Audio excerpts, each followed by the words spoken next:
Hi, everybody. I didn't have a coffee mug, so I decided to salute instead. We had to do something different for our 100th episode. Holy crap. What a day. We got some amazing folks already filtering in.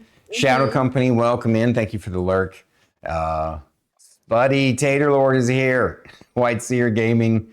DeMarco, holy crap. Love you. Bubba Lone Wolf. Yeah, Bubba's here. We love you, Bubba, always. Love you, Bubba. Yep, more people will filter in, I'm sure, as we.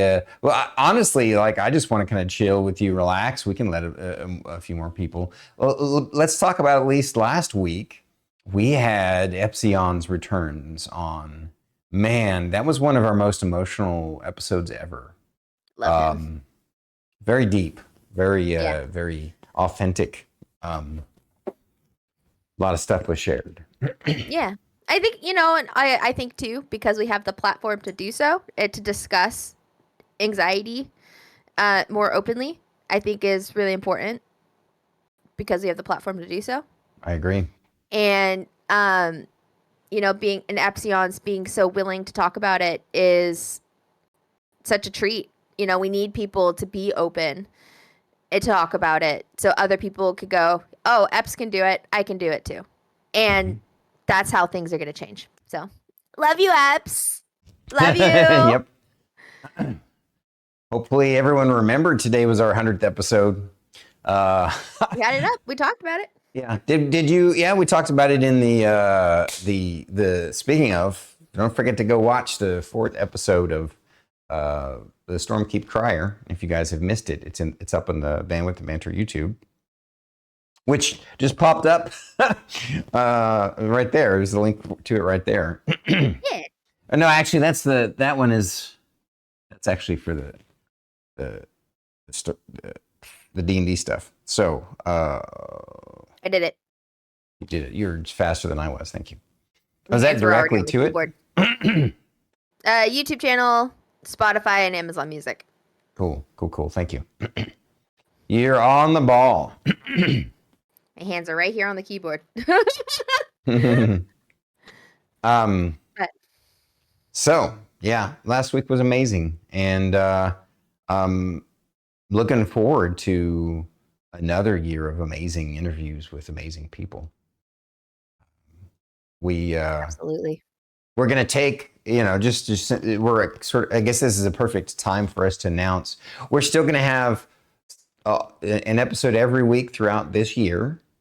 The month of January, we're going to take off from Bandwidth and Banter just to have a kind of avoid burnout kind of thing, and just a month of relaxation. I guess relaxation is not the right way of putting it, but that way we can come back to it super hard and fast and be reinvigorated for it. In February. So. We haven't taken an extended amount of breaks at all. We've only taken like a week here and there. Yeah. Since we started, and it's been 2 years. So. Mm-hmm. And speaking of, honestly, speaking of 1 week, one other thing that I'll be doing that month is I'll be traveling to Oregon to check it out to see if I like it, just to wander around for a week. But I will be kind of streaming randomly on and off. My plan is to stream portions of the trip. So that'll be a unique and interesting experience. Oh, yeah. I've never set up or done, live in the world streaming before. So I'm going to probably have to hit up. I know that Naomi and Tantan did it when they drove to one of the Twitch cons. So I'll hit them up to see how they did that. I'm sure it's just, setting up on a phone or something. Dagoth. Hi. Dagoth's here. Holy crap. Happy 100th. You've all come a long ways. I know we have. And we miss you, but we understand your new job has you completely locked up in the evening times. So. Love your face, Dagoth. Yes. Love you. We miss you, buddy. You come back when you're ready. Like today. It's an honor to have you here for our 100th episode. Wouldn't be right without you. Well, having said that, I think we've talked about those announcements. Don't forget that Druid is going to have her birthday stream on December 26th, the day after the day that shall not be named. Thank you. Because her birthday is way freaking more important. Nana, I love you, Nana. You're Hi, precious, Gertie Nana. Boop. What's You're the up? bestest. I love you, Nana. Hi, Nana. Thank My you. Nana's in chat, guys. Yeah. She's so sweet and amazing. I love And her. she No ads for you.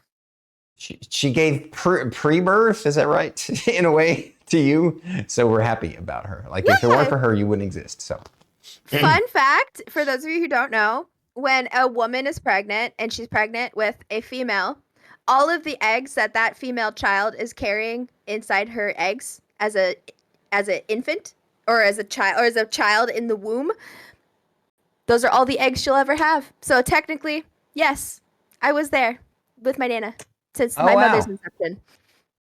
Interesting. I forgot about that. I remember reading, learning that in biology class in college, probably in high school too, but who remembers high school? Interesting. Interesting, the more you know. Right. The more you know, Daddy Dagoff. Exactly. Gosh. So I feel like Zach's here too. Hello, buddy. What's up? Big stormy hugs to you.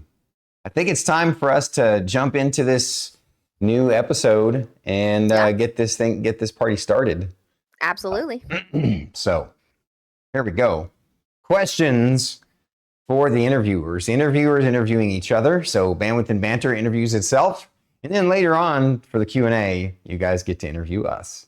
Looking forward to that. Don't forget, if you have any questions throughout the thing, just throw them in chat. We'll snag them.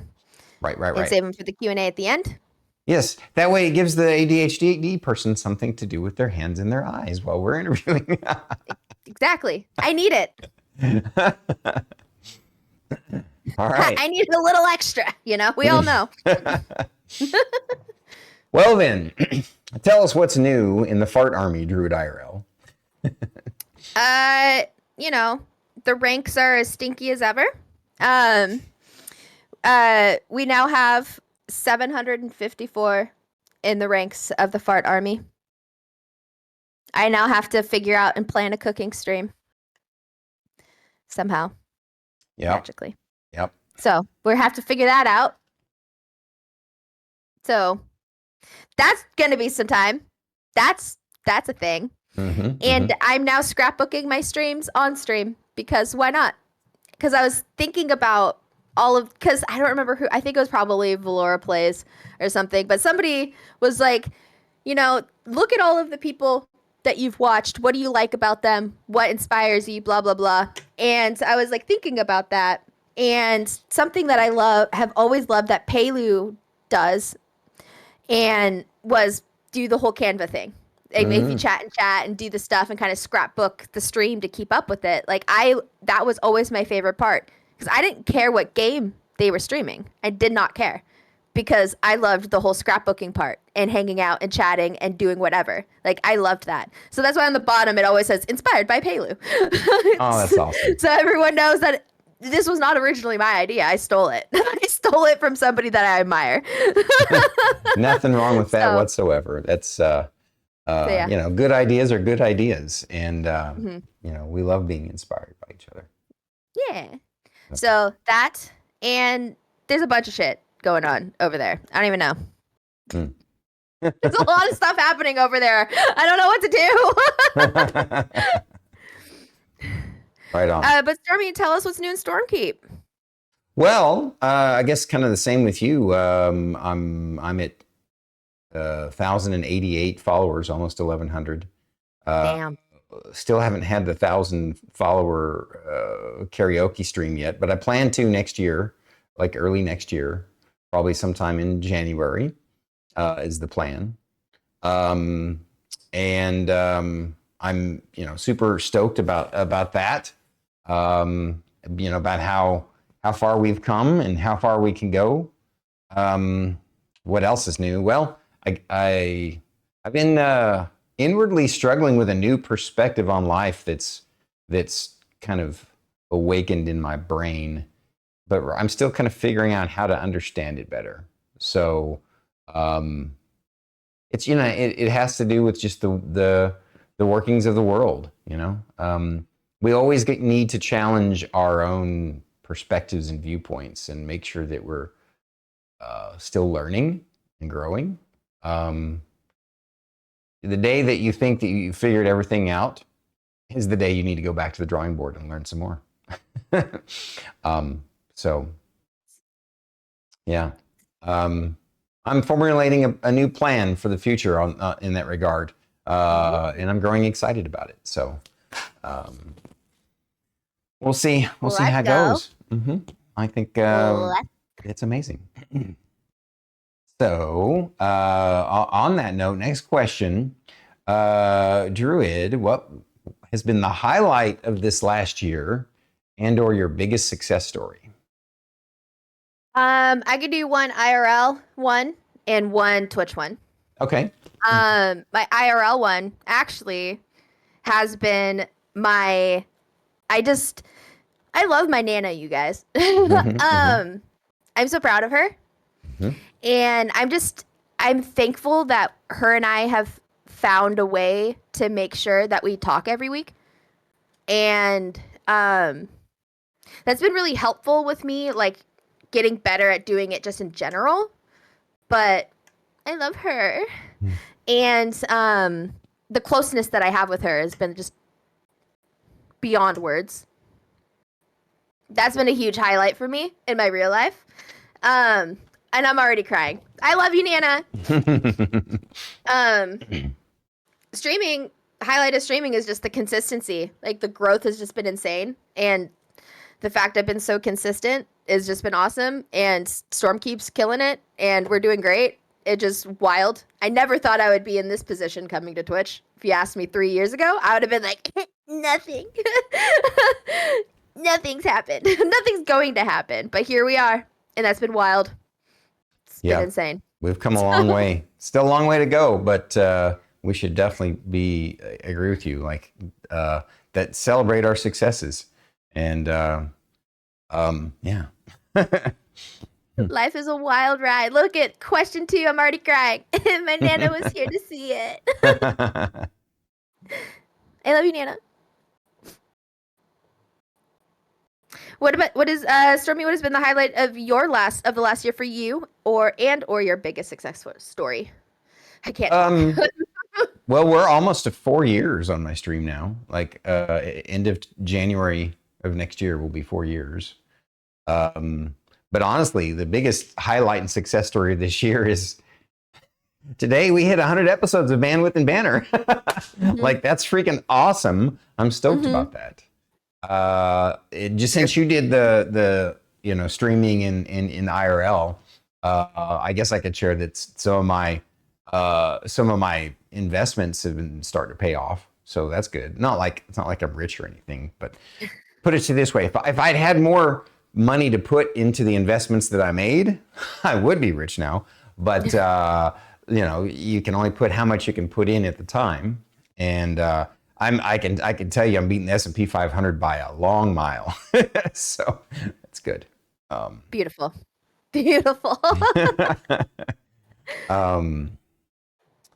So now getting a little deeper into the nitty gritty. Drew, what has been your biggest struggle this last year? Where do I begin? This one's a tough one because there's been a lot. Yeah. Yeah, 2024 has been a hell of a year. And I don't mean that in a great way. I mean, like, it's been a hell of a year. Everybody struggles with family stuff. I'm not going to dive into it. Right. It's a struggle, right? But I will have to say my anxiety is like in a weird place right now where I think, and this is just me, of course, overanalyzing myself. I feel like I'm developing a slight agoraphobia going out into public. Mm-hmm. Which is, I've never really been that way. Normally I could just put on the I'm in public mask, but I have not even been able to put that. I can't even put on the going into public mask very well. I don't, because I'm just like, God, it's been rough. I had almost a full blown panic attack in the grocery store. Oh, wow. Like, going in there on Thanksgiving, my poor mother was not prepared. Because I just remember just going in there and I'm like, I cannot even have a conversation with you. We just have to get in and get out of the store. I need to go home. I need to sit on the couch and just not exist for a minute. I'm like, this is not normal. So it's been weird. Just remember, you have a hair whip anytime you go into public. I know this, but it was tied up. And also, I'm not sure that's going to help. She might be really tempted to whip somebody with it. Oh, I have been and have whipped and made it very clear that is my personal bubble space. If I go like this and my hair hits you, and it's because it's this far away for, like, you're too close to me. Mm-hmm. If I go like this and you get whipped, not my chair, not my problem. I don't know what to tell you. We need to bring back the 6 foot engagement. 6 feet apart. That's the one thing I miss about COVID. The one and only 6 feet apart. I agree. It was. Give me space. Yeah, 100%. It's interesting how, and on top of that, just going into in that train of thought, not just the bubble space, how close people are, but maybe it's just because I live in a place where people just keep constantly moving here. But the amount of people in the traffic seems to have increased since before COVID. It's worse than it was before COVID. And so I'm like, what the hell? It probably is because I'm in the hottest real estate market in the country. For several years running, Cedar Park, just tons of people from all over the country are moving here. Yeah.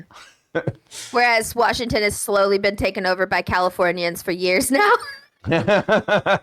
It's been years and years. My mom was one of them. Right My on. mom was one of the transplants. That's why I'm a native Washingtonian. Thanks, Mom. I would have hated California. Growing up there. I liked it for the 6 years I was there. Yeah. I guess there's different places to live in California, but yeah, I get what you're saying. Yeah. I like Washington. No, I can see the appeal of Washington over California. Born and raised. Love really, it the here. only to me, the only amazing thing about California is probably all the beaches, the warm beaches and stuff. But for the summer people, it's perfect for the summer people. I'm not a summer person. That's right. Never have, never will be.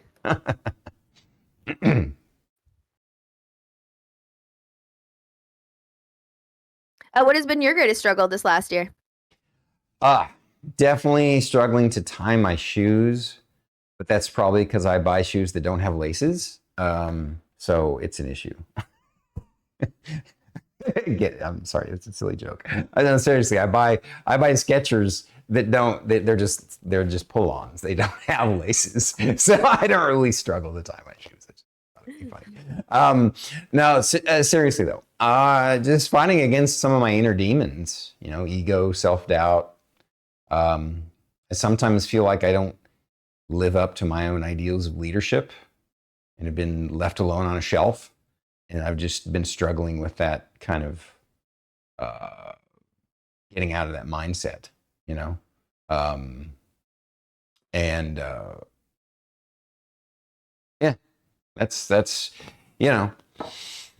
that's how we grow as people is to grow stronger. The real fight isn't all of the things outside of ourselves that we fight. It's the things that inside that we fight.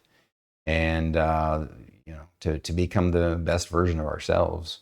And there are times in our life where you're in that dark valley and it's super hard to struggle against those inner demons. And there are times when you're at the top of the hill and you're like, oh man, those demons are easy. And then they weren't really easy. You think that they're easy when you're on that hill, but then you're back down in the valley again. And, hopefully it's a spiral. You just keep getting better and better, like the stock market. But sorry, I didn't mean that. I mean, I was just thinking about that way. Yeah, the ebbs and flows. Yeah. But it's always going up. Right. I get it. Yeah. Just rolling my eyes at the stock market. No, I get it. I don't blame you for rolling your eyes at that. So, Druid, on the same line of thinking, what's your greatest fear? That's another. I've debated on how I wanted to answer this question. Mm-hmm.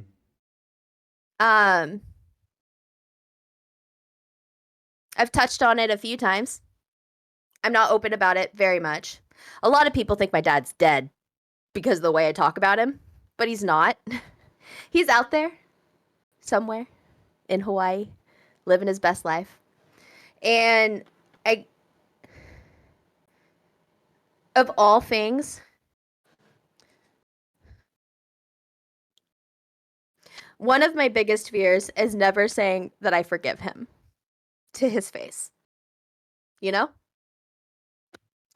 And it stems from a lot of mental health stuff. Because I do feel like society did fail my dad. It doesn't excuse him for ditching us. But I don't think he would have ditched us if he was given more. Mm-hmm. And because I always ebb and flow of wanting to hunt him down and not hunt him down. Because at the end of the day, that's my dad. And I know he's hurting. And I'm a lot more like my dad than I am my mother or anybody else in my family. So I have a lot of empathy for him. And because I totally do the thing where it's easier not to respond and not to engage when you're uncomfortable. I do the same thing.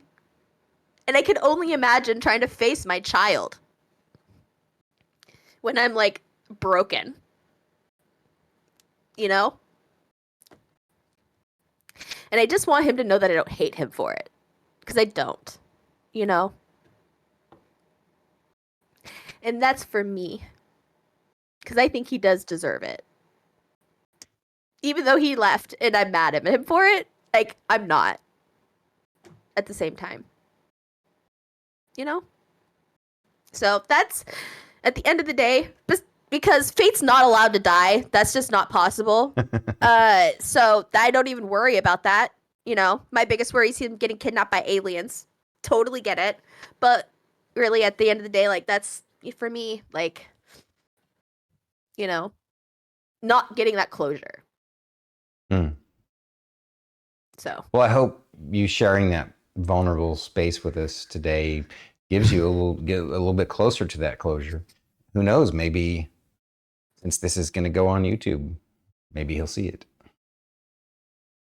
Or maybe his side of the family can understand why the fuck I struggle so much with connecting with them. That too. Because,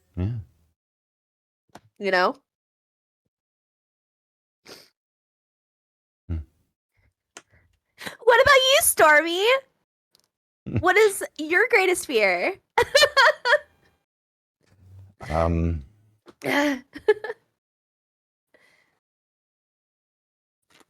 My own fear is my greatest fear. It when it crops up, it makes this different person that I don't like. That gets paranoid and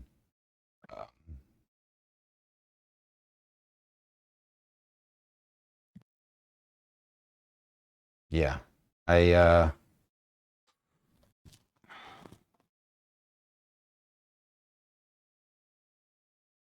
I get afraid of a lot of things, you know. We all have lots of different fears: fear of failure, fear of success, fear of losing our loved ones. Um, those are all powerful, you know, things that can take over your mind. But really, that fear at its core is just kind of the same thing, and that's where I try and wrestle that demon. But you don't wrestle that demon by fighting it. If you wrestle that particular demon, the demon of fear itself, by letting go. Kind of like at the end of the last campaign of Isles in the Mist, when you guys, the only way you could finally defeat the shadow demon, the shadow lord, was to let go of any negative feelings towards it, you know. And it's kind of, I feel like, what we all struggle with at the deepest level of our core. And for me, I'm always trying to dig deep into that core and fight that final fight, which is ironically not a fight. It's a giving in, it's a letting go. It's not giving in. That's not the right way of putting it. It's a letting go of the power that fear holds over us. You know, to say, hey, I live in the now moment, to live in the present, in the here and the now, and I'm going to be the best version of myself. A close second is not living up to my ideals, which again is one of those fears. I'm with you on the whole. Yeah, Star Kitty can't ever die or leave. That's not possible. Yeah, can't die or leave. No. Like only kidnapped by aliens. Mm-hmm, yeah, and if they get kidnapped by aliens, we're gonna go rescue them. Like, so that's all there is to it. We're going interstellar, baby. Yeah. And I guess another really deep-seated fear that I have is shooting noodles out of my nose in public. That sounds pretty embarrassing when you think about it. Yeah, sounds pretty awful. It's like this weirdest phobia. I actually knew somebody that could do it on purpose, and they would like. I'm like, what are you doing? Oh.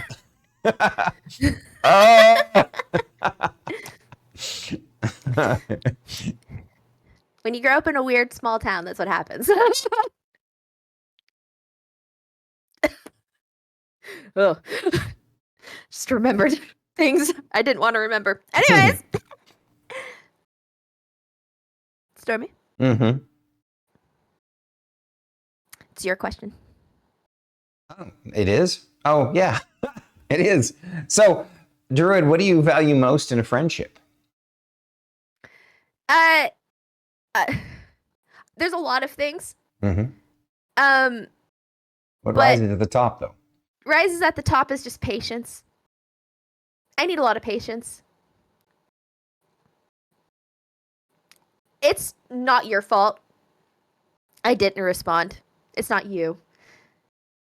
You know, there's just a lot of things happening in my brain, and sometimes I just forget, or I'm just bad at it.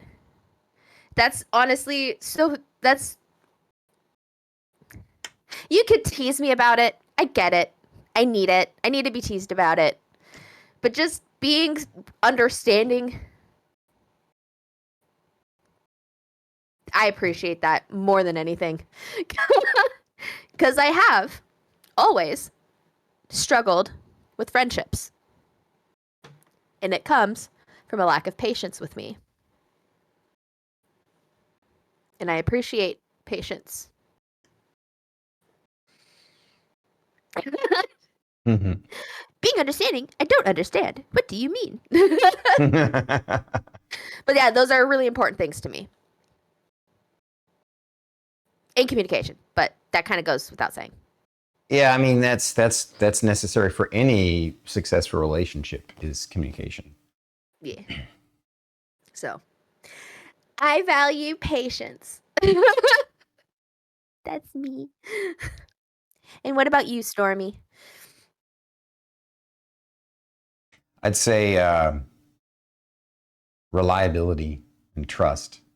I need to be able to trust that my friends will, you know, be there when I need them most. That I can rely on them when I need them most. And that Mark Twain once made the famous quip that everyone likes to say: "Actions speak louder than words." And sometimes, the when those actions come forth, it's incredibly meaningful to feel, wow, this person, they really did what they said, and it means a lot. It can change how you feel not only about them but about yourself. Because imposter syndrome fucking sucks.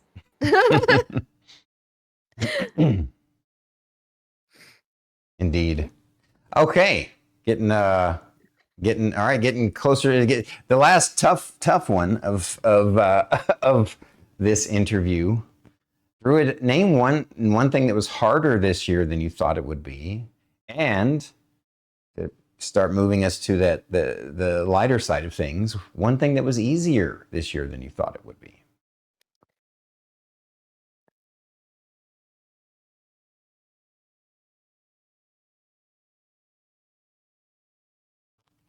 It's one of the um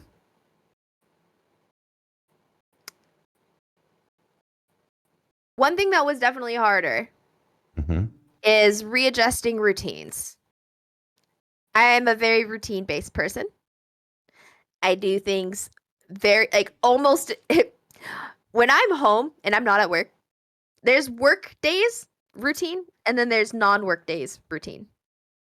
And when routine is broken, it has been really difficult for me to handle. Like it is I've been working at my new job for 9 months and I'm still struggling to like reintegrate certain routines I had before I switched jobs because the routine was shattered.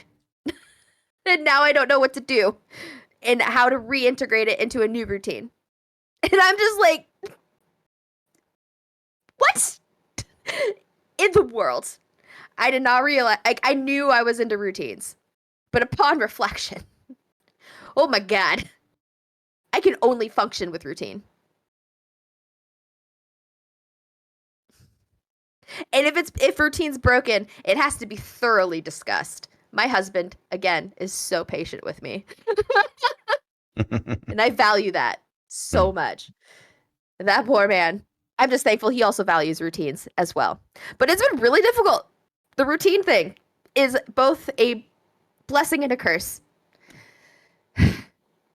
That Yeah, I mean, I could definitely see it both as a blessing and a curse. Definitely, I guess a skill that we all need to practice more is adaptability. It's a tough skill, but yeah, I can do life that. is tough.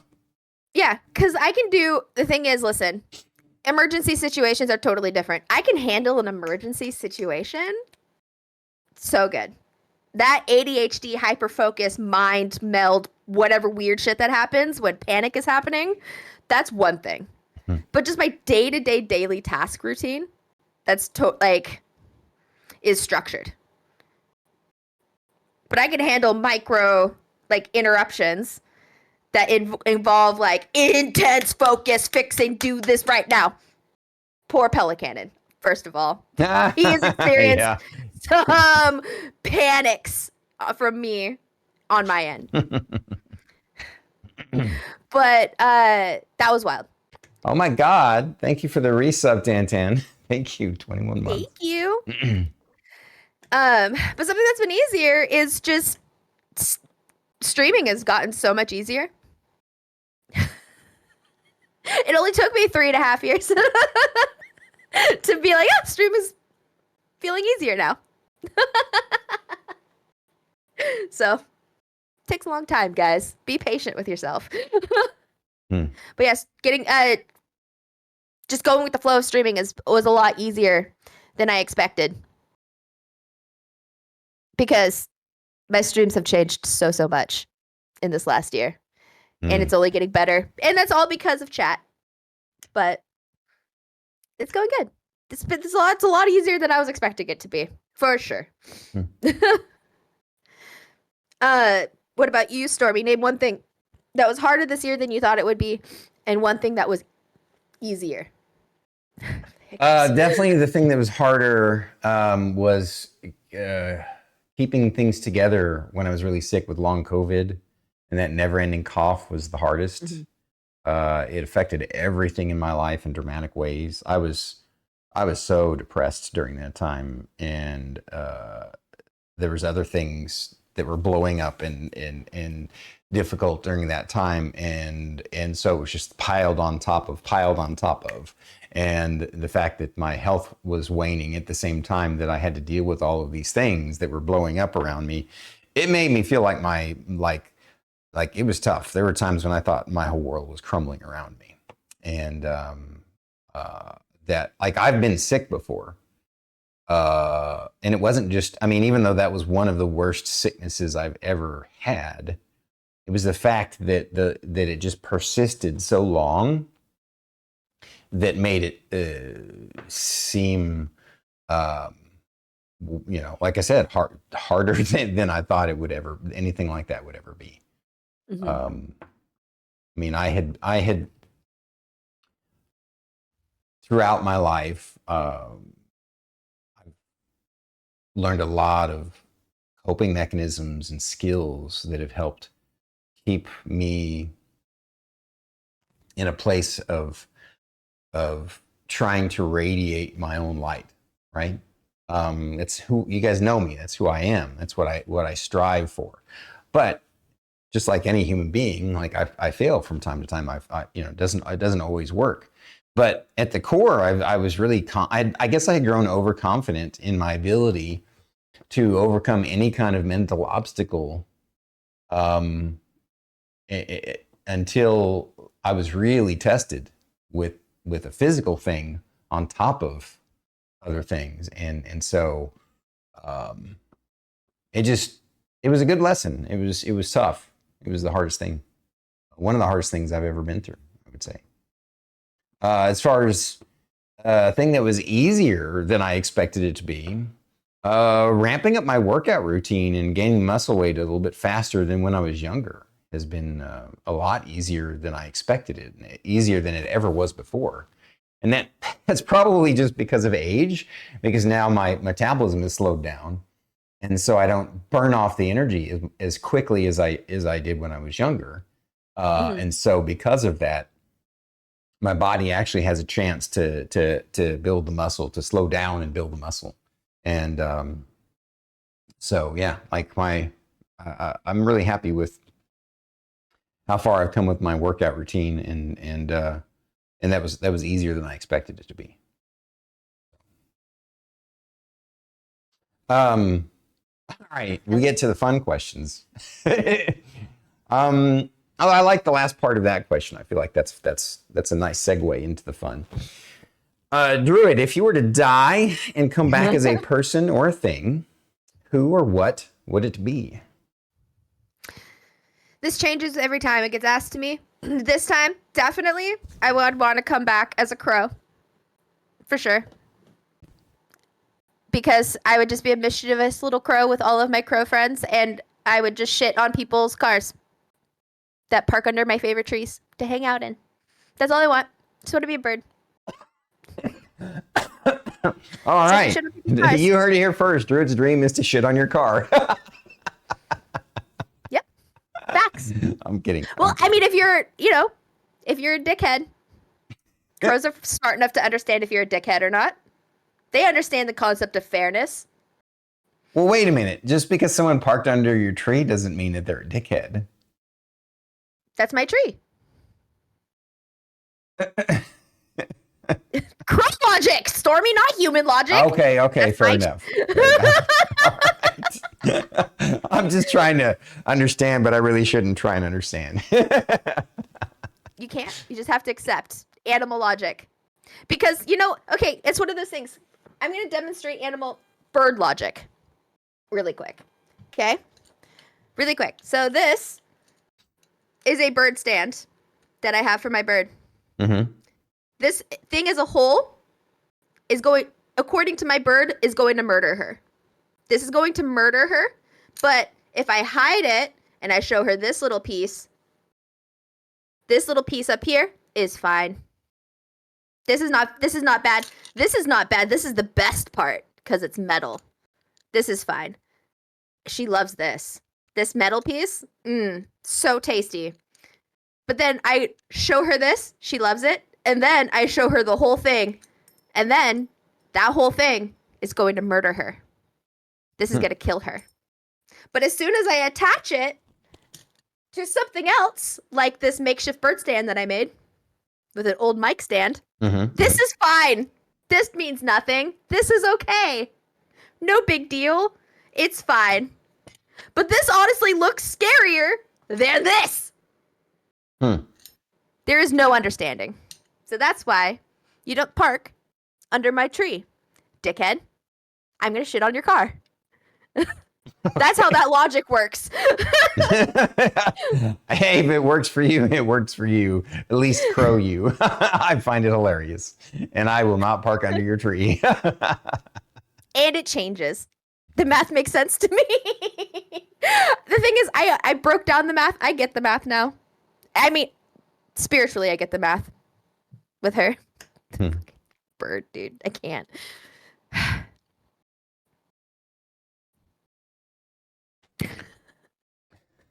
Stormy, if you were to die and come back as a person or a thing, who or what would it be? All right, I'm going to answer this in a two-parter. I want to actually answer both. First one is, if I were to die and come back as a person, I would come back as myself because I like me and my unique life. And because then I could be with Star Kitty again. And for the thing, I'm going to actually stick with my original answer. Oh, my previous answer. I'd come back as the world's most popular vibrator. I knew it. I knew you were going to say that. I should have taken bets. I should take bets. You should have taken bets. Yep. Should have taken bets. I would have won. I would have won. You absolutely I would have would've just won won money there. All right. Druid, what are some of your goals and plans for this year? Stormy, I'm thankful you ask. Because every time that I try to bring it up on my stream, they interrupt me. So I now cannot be interrupted except by you. So I'm going to talk about it. Okay? You guys can't fart and make me stop. I'm going to actually hide chat too, Pelicanon. Fuck you. I'm kidding. I love you, Pelicanon. No. What are some of my goals and plans for this year? Well, funny you should ask. Thank you. Thank you. So I do want to continue to craft and make fun little things with chat. I have been doing a lot of thinking and reflecting on my stream, thinking about what makes my stream what it is, which is fun. And also like, what do I want to do moving forward? Because I do still want to play games. That's gonna be a thing. That's still gonna be a thing. I just have to just change my routine, which is obviously very difficult for me to do.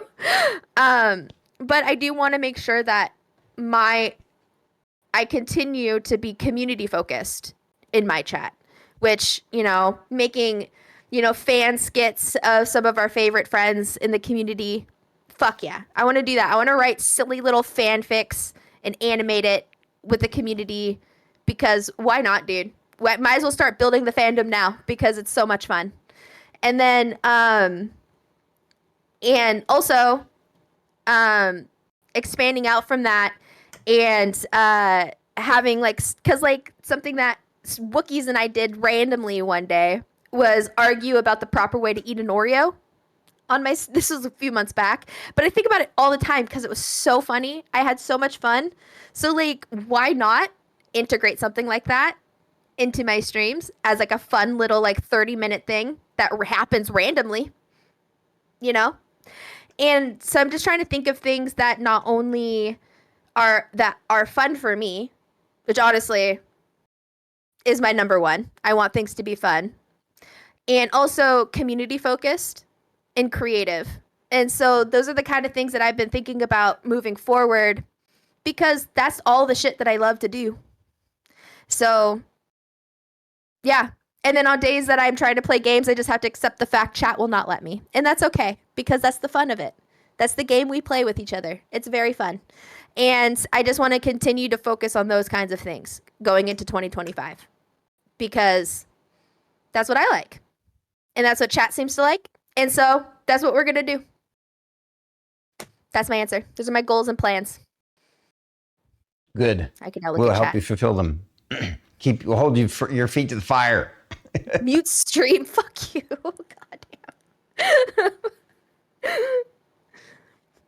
Goddamn. What are some of your goals and plans for this next year, Stormy? Well, I'm looking forward to starting off the one that we talked about in the Stormkeep Crier number 4, which is my workout stream, starting out next Thursday. That's one of my big goals and plans. I mean, I wouldn't call it big. It's fun and it's a new direction and avenue, not direction even. Like it's just more. I feel like it's just adding on a new dimension to my streams. So I'm excited about that.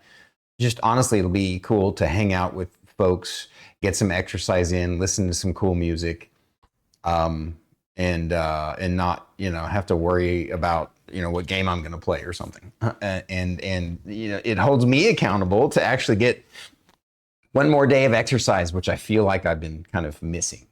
And so looking forward to that. Also, I'm figuring out a new avenue for content creation, whether it be a new YouTube channel or some other media platform.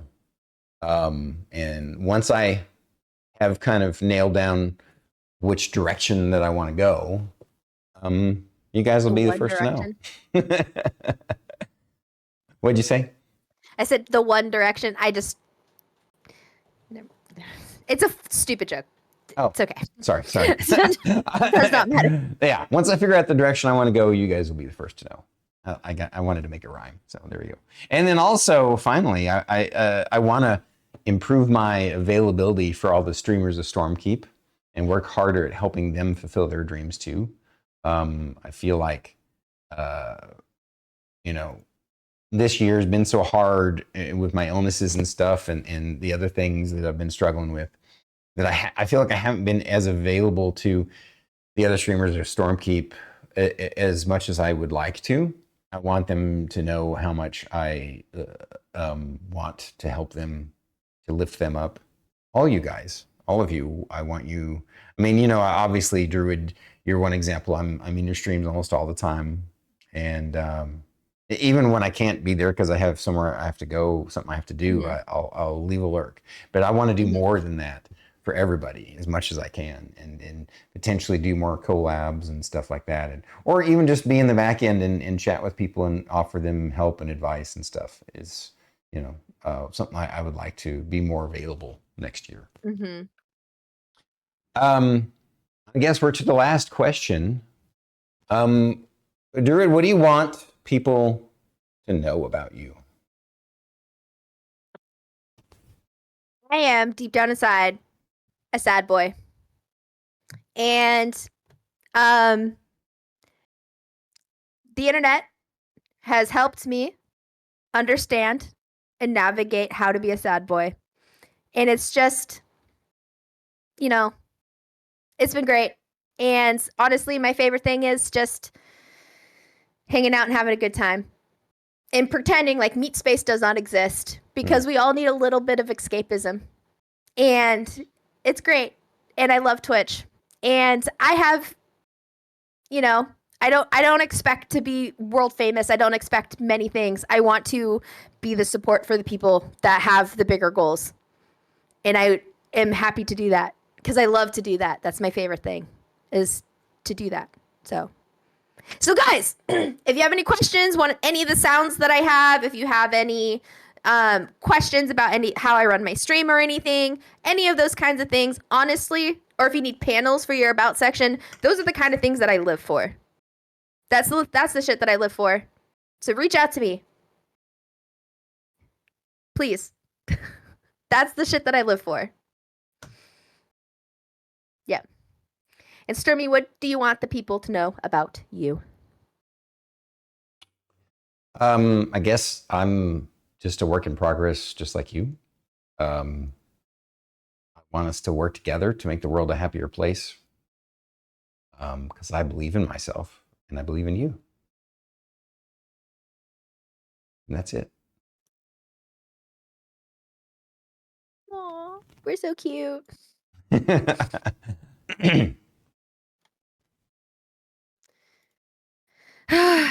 right, guys. Well, now that I've cried officially 4 times on Bandwidth and Banter. Is it 4 times now? You've been counting them? She's been keeping Absolutely. track, guys.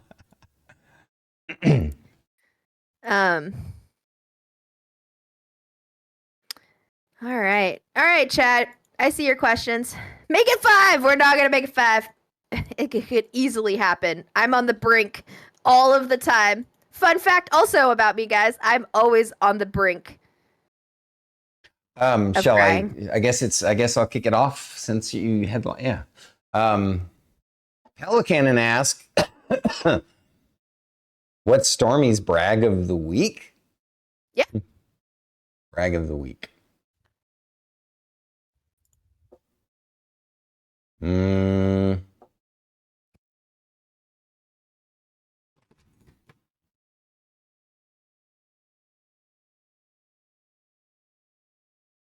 I mean, I guess it's just a fun one. It's not a big thing or a serious thing. But in my Sunday campaign that I'm currently a player in, not a DM in, our team defeated this adult black dragon that kept annoyingly casting greater darkness on the area that we couldn't get rid of. Gross. Yeah, and we beat her down and defeated her and so that was pretty cool. That's my brag of the week, I guess. That's brag-worthy. That's brag-worthy. Also, chat, if you don't have questions, throwing brags into chat is also acceptable today because we're just hanging out now. My Nana just made me cry again. I know, right? She's so good at that.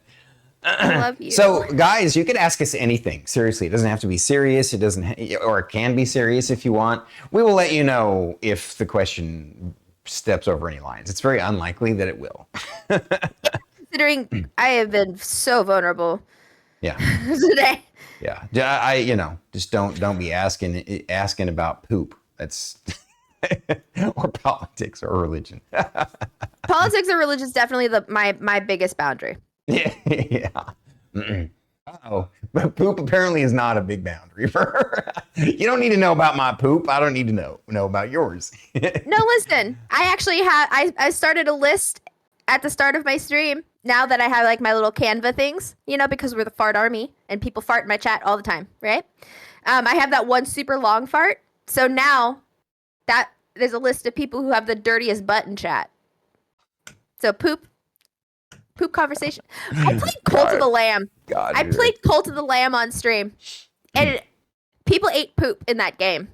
Yeah, that was a weird ass game. That was a weird ass game. It is no longer weird for me to talk about poop on stream, considering people would walk up and go, "Oh, my dear cult leader, I love you so much. Oh, I have this fantasy of eating a bowl of poop for some reason."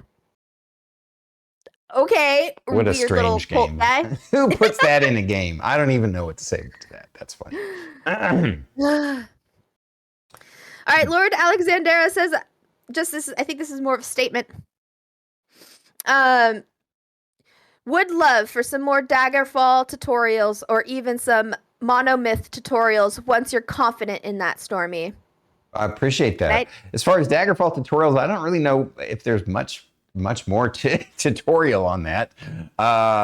As far as monomyth, that is definitely an intent at some point, I suppose. Once I feel like I've mastered it to the level that I did with Daggerfall. So I appreciate your feedback and your input, Alex. So you can look forward to those sometime in the future. Iltacine, question-ish. Being there for people and lurking for them is great. Being an active chatter is a much more positive force. I agree.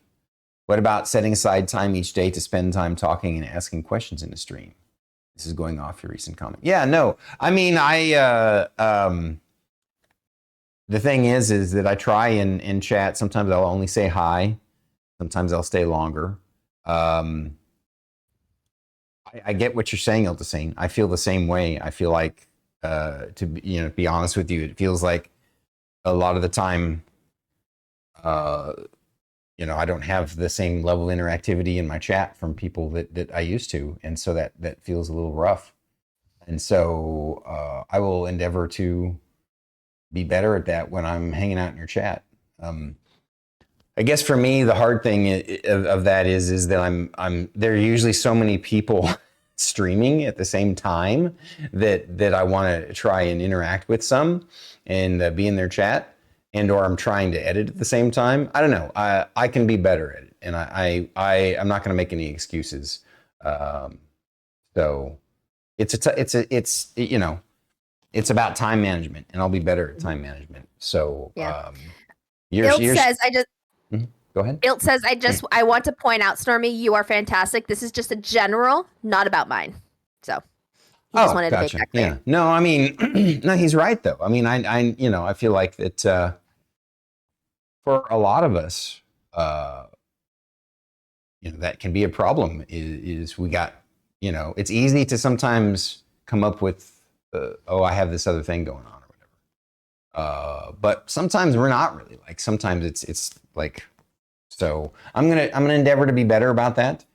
I will. It's a raw topic, but you're right. You're 100% right. I mean, bringing that up as a topic for streamers, it's nice to have the number count, but he's right. Active chatting is much more conducive to growing a channel.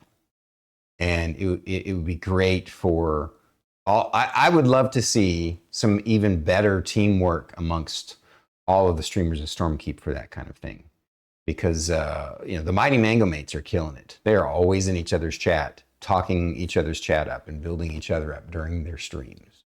And I want the streamers of Stormkeep to be better at that too. And that includes me. And it's got to start with me. I've got to lead by example. So thank you for bringing that as a topic. Yeah. There's a lot that could be said on that one topic alone. That could be hours. Yeah.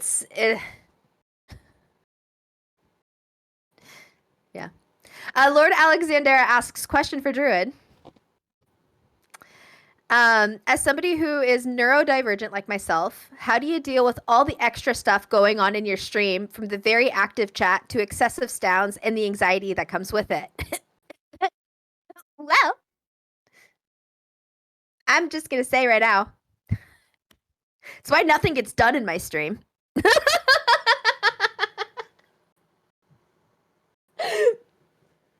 I mean, that's why we get nothing done. But also, I think that is ultimately, at the end of the day, part of the game of my stream. And I don't even know what I did. I don't even know how I got there. I don't know. I just went with the flow. Because, I still, to this day, have zero expectations.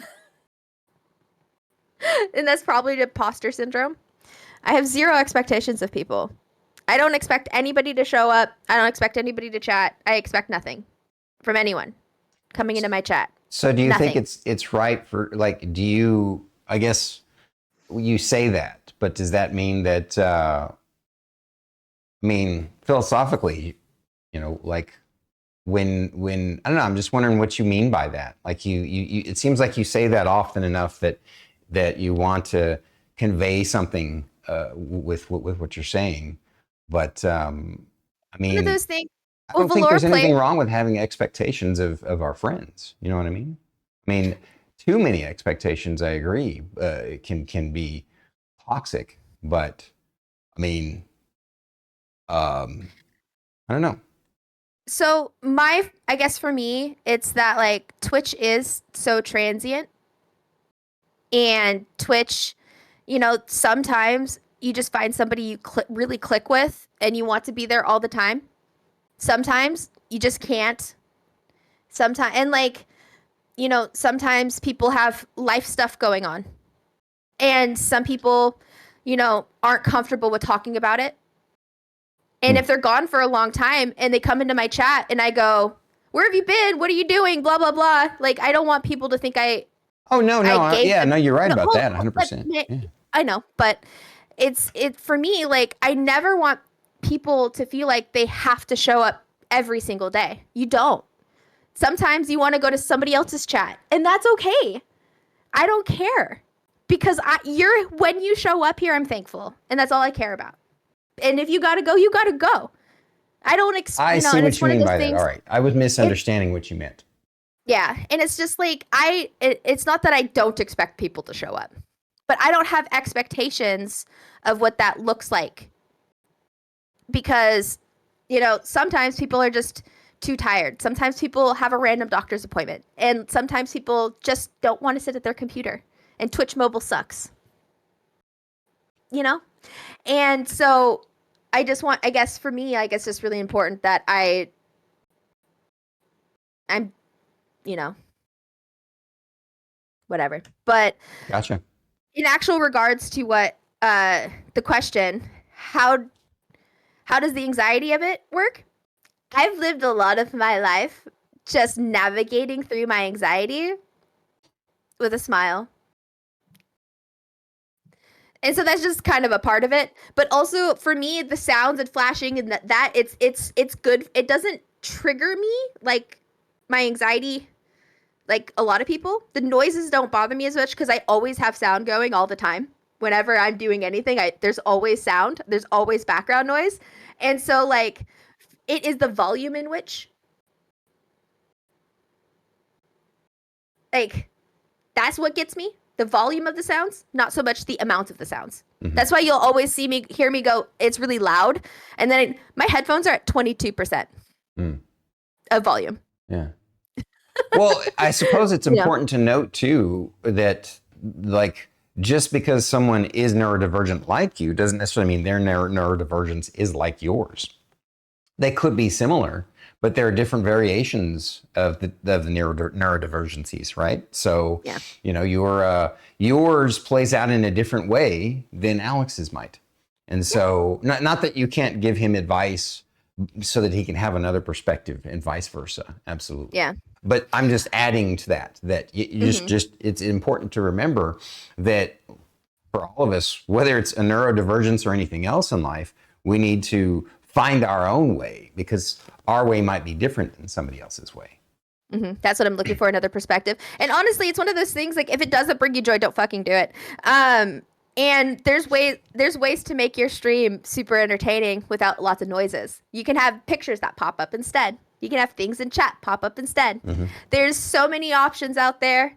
And if you need help with brainstorming ideas, guess what? My DMs are open. And if I don't have an answer, I guarantee I know somebody that does. Guarantee. I'm willing to bet money. Or just be chill like White Seer. I cannot. Nobody could be as chill as White Seer, dude. I cannot. All right, moving on. Shadow Company asks, how long have we been streaming? As I was saying earlier, you might have missed it, but as of January 29th of next year, it'll be 4 years for me. How about I started you? I started 6 months after you did, Stormy. Okay. So 3.5 years for her and just at 4 years for me. It's important, very, very important not to compare yourself if you're a streamer to other streamers because you will find lots of different people at different stages their streaming career. Some people started sooner, and they've seen a lot faster success. Some people started a long time ago, and they've taken a long time to take off. But so like, if you try and compare yourself to others, it's going to like it's going to create all kinds of stress and anxiety in your brain. Don't bother. Just all you can do is try and be the best version of yourself.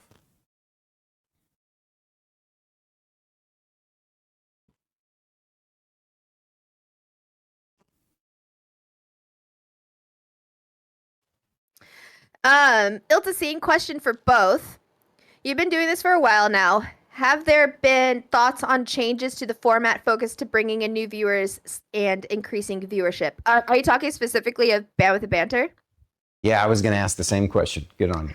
I'm pretty sure it is in regards to Bandwidth and Banter. I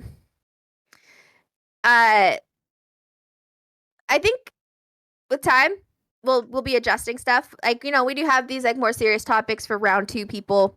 We have the Legacy of Lore Master. Mm-hmm. We have some other ideas percolating in the background that we really like, right? So, yes. Like, we really like Bandwidth and Banter is an amazing dream, and you guys make it amazing to do it, and it's so much fun.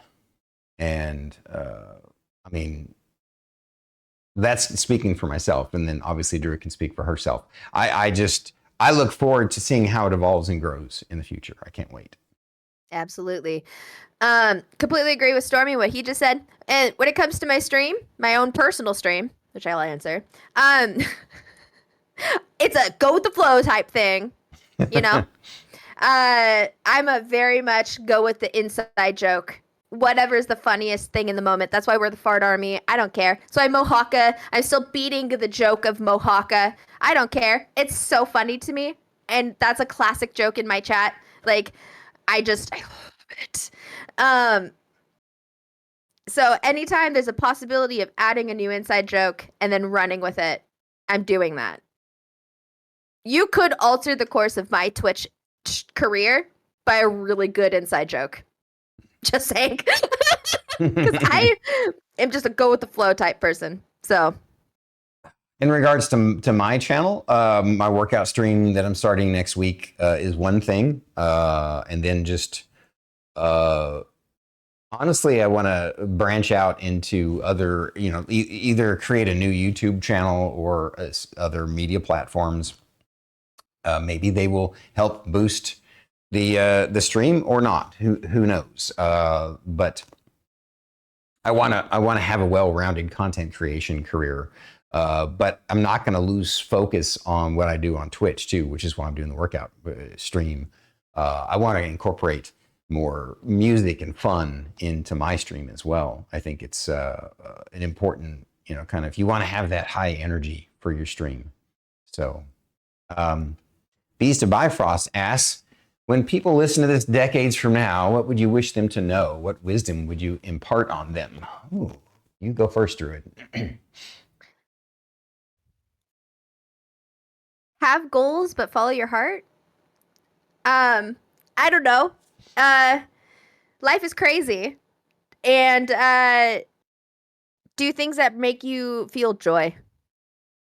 And also, not your entire life does not have to be put out on the internet. You can pick and choose when those things are brought up. I realized recently that I really don't talk too much about myself on stream because people get really excited. Because they're like, oh, Druid lore. And I'm like, I don't drop a lot of lore. So I took some time today to drop some sad girl lore. But I don't know, man. Just my biggest thing is just to find ways to be joyful with who you are as a person.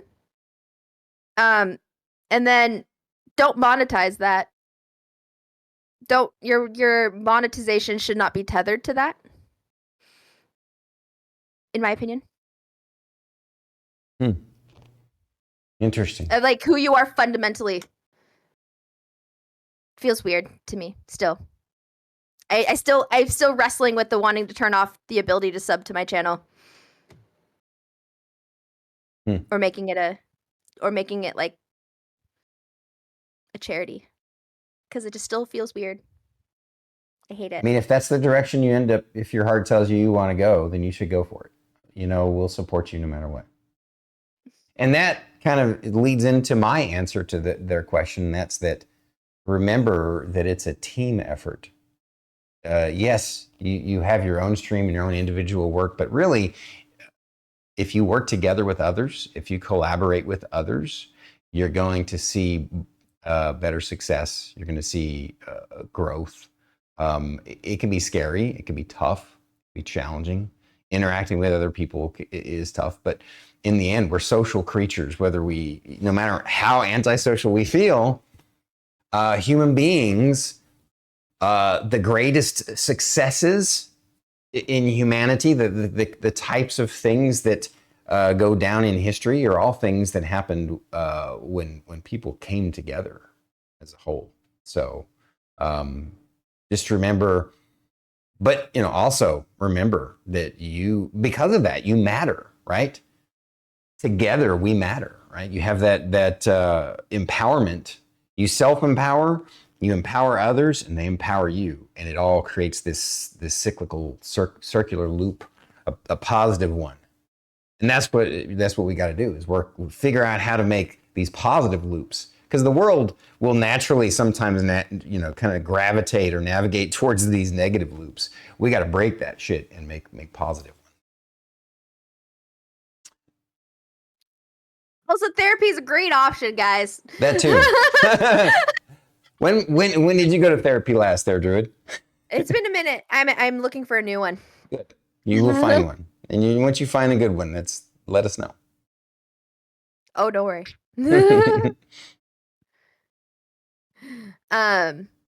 Lord Alexandera asks question for Stormy. When are we gonna play more Doom? Doom 2016 or Doom Eternal? I mean, I'm assuming he means Doom Eternal. Or Doom... No. He means Doom, like Doom 2. Oh, that's a good question, buddy. Doom. Shit. Well, let's see. I forgot. When did we schedule our new Wednesday thing? The 18th, right? The Dungeon Born thing is going to be the 18th, right? So then if you want next Wednesday, Alex, we can play some more Doom together. I would totally be down for that. Just send me a DM to help me remember. And Dagoth, if you're off that night, feel free to join us, I think. We can get a third person in there. That'd be awesome if we could. Tan asks, question for both of us. How would you describe the experience of streaming to someone who has no idea what it's about? Oh, that's a hard one. Oh, God. You first.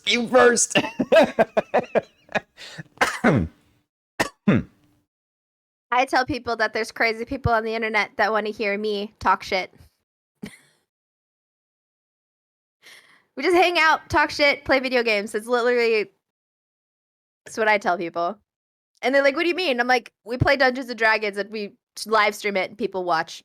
Or I'll sit there and talk to chat, and chat makes funny jokes and I laugh at them. That's it. They're just like, really? And I'm like, yep. And they're like, that's weird. And I'm like, yep. And it's either that or I rot in my house with no friends. So those are the options that I got. Okay. So that's what I tell people. That's I have a feeling that will win over some converts and turn off some others. But if it turns off those others, that's too bad for them. Exactly. Not my chair, not my problem. Yeah. For me, that's a tough one. I feel like my answer would also win some converts and turn off some others. And that's that I would say to them, well, has your regular Hollywood entertainment gotten better or worse over the last few years? Because if you come over to Twitch, you're going to see some live entertainment and improv, voice acting, comedy, games, music, there's so many things that you can find on Twitch that you can't experience in any other way that, as long as you're an adult, then you're gonna find something that's gonna draw you in and suck you in. Pelican asks. Oh, yeah. I'm sorry. Go ahead. It's yours. Pelican asks. Pelicanon. Fuck. Stork Pistol asks. Do y'all have any favorite quotes or sayings? I have a couple. One is on my wall upstairs. That's be the change you most want to see in the world. Another one, well, I guess that's not exactly what the one on my wall says. It's change your thoughts to change your world, something like that. Basically, it's the same concept. And another one is 100% of the shots you don't take don't go in. Right? Because you'll never succeed at something if you don't try. And so just go for it. How about you? Pigeon. Did you say pigeon poop? Pigeon pew pew. Sorry, they're making up new nicknames for Pelican in chat, which honestly, I live for it. Penguin laser. Do you have any favorite quotes or sayings? Yeah, that's to you. As a matter of fact, I do. Okay. So many. Name two. Nobody. Mr. Walkway. Mr. Walk Down Me, I'm the walkway. Lead me to the building. Fuck you. It's one of my favorite quotes. Another one. Carl, that kills people. Oh, I didn't know that. I'm in the wrong here. I suck. Lighthouses rule. You don't like the lighthouse, you suck. I have no idea what any of that was you just said. I'm showing my age. Another one is this is a good one. Badger, badger, badger, badger, mushroom, mushroom, badger, badger, badger, badger. I'm quoting old internet things. I'm trying to lighten my own mood in my heart right now. Quoting old internet things. Those are the things that I quote all the time. And they bring me joy. And honestly, I think that's really all that matters, as long as the quote brings you joy. Like, not my chair, not my problem. That's what I say. Honestly, it's a fantastic quote. Not my chair, not my problem. So it's funny is I heard the older version of that is not my monkey, not my circus. Yeah, not my circus, not my monkeys is the way it goes. Yeah. That's that's a good one. That's a good one. You ever drink Bailey's from a shoe? Hi, Sarah. Alex says, and Stormy wonders why people are concerned for humanity's future. I just displayed the brain rot of society.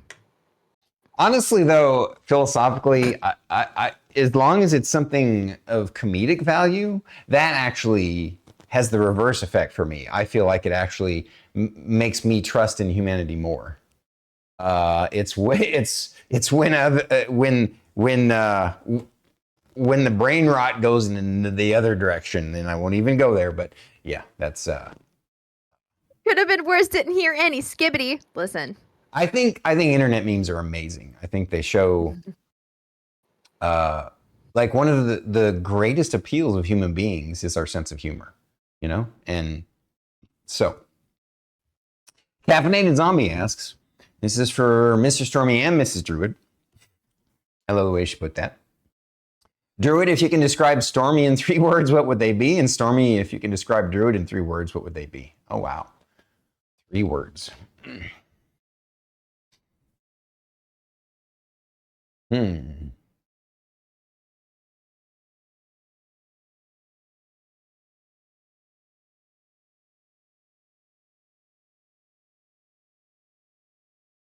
Stormy would be wise,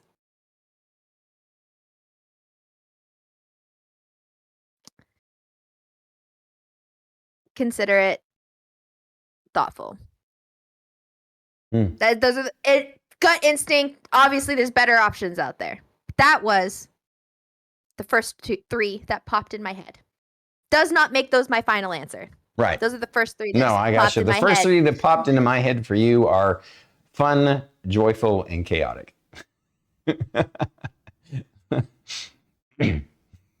Facts.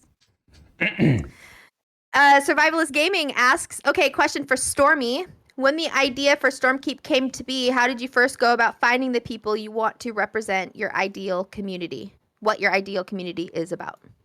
Great questions, Survivalist Gaming. Wow. Okay. So when I started my stream, I had seen that other streamers, there's this interesting pattern with some of the more successful streamers, and that is that, and not always, like it varies. There's small streamers that do this, there are medium streamers that do this, and there are big streamers that do this. But I noticed that a lot of them will give a name to their home, right? Their channel that is meant to convey this kind of home space. This is your space to come and be at home, you know, when you're away from the troubles of life. And so I just started calling it Stormkeep because it's like this castle, it's this keep that people can come hang out in and get to know each other.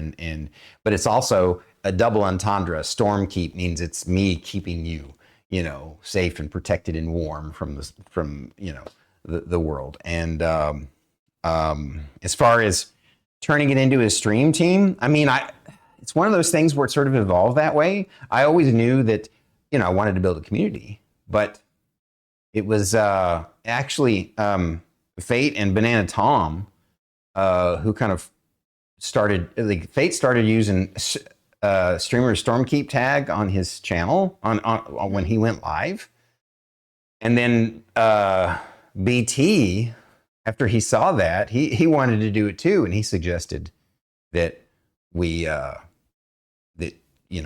make it a tag that people could do. And I'm like, and then so Druid and I talked after that, and you know, basically it kind of evolved to this point where like, well, let's make an unofficial stream team.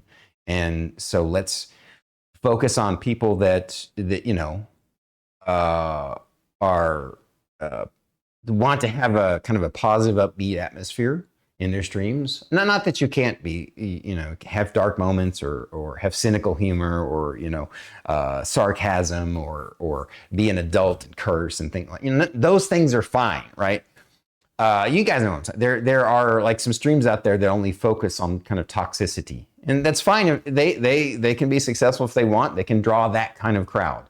But I wanted Stormkeep to be this place where your vibe attracts your tribe. And so we try and exude radiance and light and positivity and love. And I want it to be a place of openness, connection, and love. And so I've been very lucky that I found these great friends, the elders of Stormkeep, the council of Stormkeep, who've helped me to get it to where it's at now, and we'll see where we go in the future. You have anything you want to? I know it was a question to me, but did you have anything you wanted to add to that, Survivalist? I mean, Druid. I was reading his name. Yeah. No, that's the story. That's what happened, and we just kind of ran with it, and then here we are.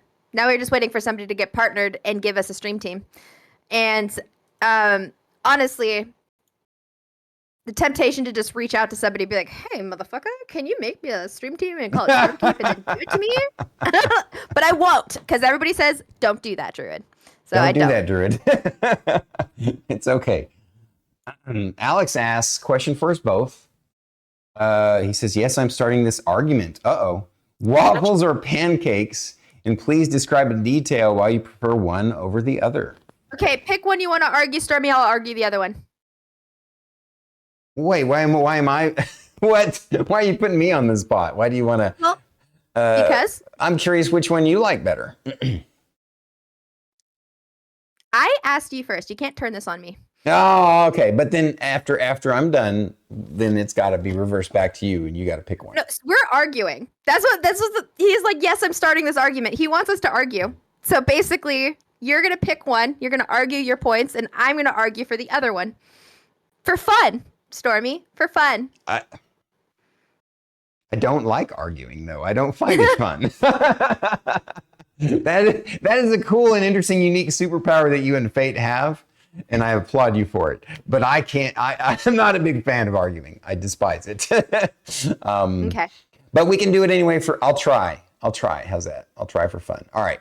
I'm gonna say pancakes because you can add all kinds of different things to pancakes to bring out and make them unique. Whereas sometimes if you add things to a waffle, it gets lost in the holes. That's my kind of first example.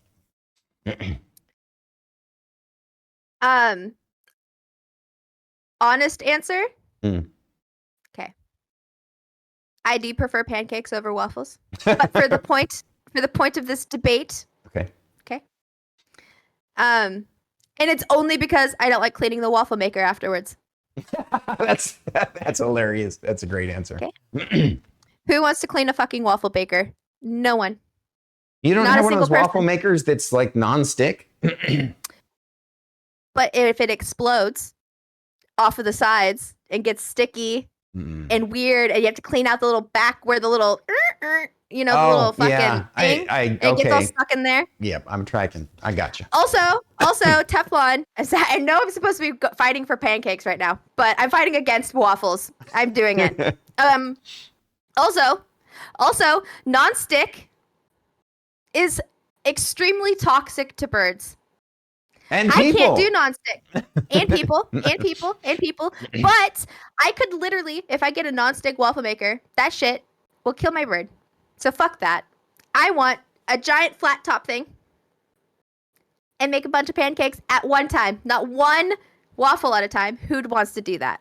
Nobody wants to do that. Nobody wants to wait on one waffle at a time.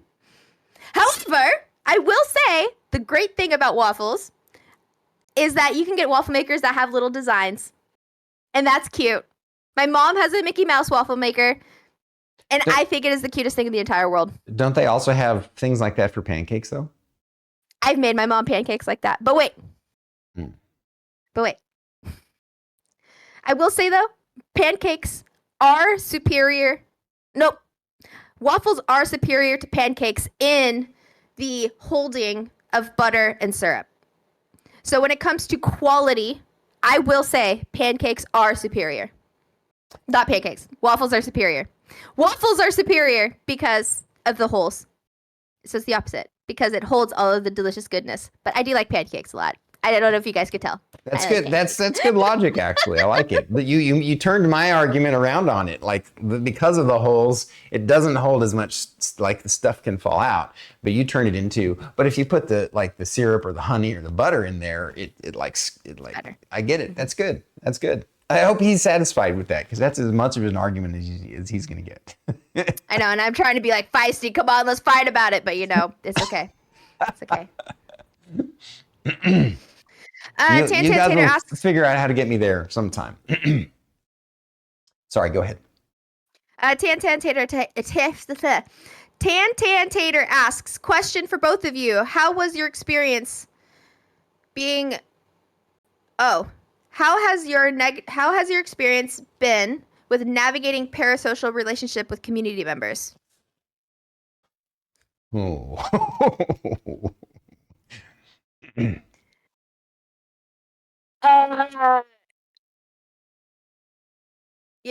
Mostly good, but sometimes really awkward, and there are people out there with who really could benefit from therapy. And I'm not naming anybody who's in our, like, all of you folks. I mean, everybody can benefit from therapy. Don't get me wrong, right?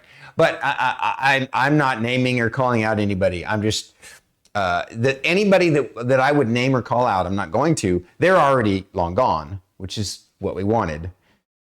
So it can be very awkward. But for the most part, since your tribe does attract your tribe, even though sometimes your tribe, your vibe attracts your tribe, sometimes you also attract people that are not exactly healthy. And so I don't know. One came to mind in this regard. It was the same thing that came to your mind. Yeah, I thought so. Yeah. I will say, ask for advice, and if other people see it, then double check, make Yep. sure everybody else sees it, with people that trust you, and then go from there. It's back to that teamwork thing I was talking about. Yes, don't be an island. If there's something awkward going on in a parasocial relationship in your community, get some feedback from one of your other friends and members, especially the core, like your partner, for example, somebody. So. Tan Tater does, I guess I have a follow-up question. What advice do you have for streamers and community members dealing with these awkward situations? Sometimes you do have to, band together, and you could even have somebody speak up on your behalf and go from there. Because honestly, sometimes, it is just best to let somebody else be the bad guy for you. And then everybody bans them. Everybody has to ban them across the board. Yeah, and which is, yep. So together. And I think just remember that it's your community, it's your channel, right? And if somebody makes you uncomfortable, if you don't feel like a brief conversation with that person will solve it, something like the lines of, "Hey, you're crossing the line here. Please don't say that or don't do that." Then if you don't feel like that's going to get it done, then for sure, like she said, just get help from everybody else and do what you have to do. It's up to it's your home. Your channel is your home. There are some people you just don't want to let in your house. So, and it's just the way it is. It's the sad reality of things is that the world is full of tons of people, and we're all broken to a certain extent. And some people are broken in certain ways that it's a complicated life. But you should try and make your channel as simple as you can. What do you think, Durid? Yeah. Also, sometimes you just gotta ban them. That's what I meant. Okay. Yeah, you more succinct. And then just let other people know, hey, I banned this person because fuck them. And then people can go, all right, and move on. And then, on the other hand, you can also out-weird them. I'm kidding. Don't do that. She has done that on stream before, though. I have scared people out of my chat. I out-weirded them. Yeah. Because the thing is, they try to make a weird joke, so I'm going to roll with that joke. And that can be uncomfortable. Yeah. And the ones that have ill intent, it will become obvious pretty soon. The ones that didn't have ill intent, but were just awkward or accidentally said something strange, it'll become obvious. It'll probably become obvious that, oh, hey, they didn't mean it a certain way. And so, yeah, I like her idea of rolling with it and actually leaning into it and seeing if you can make that person uncomfortable. Because, that's a clever way of handling it. Because also sometimes people, English is not their first language.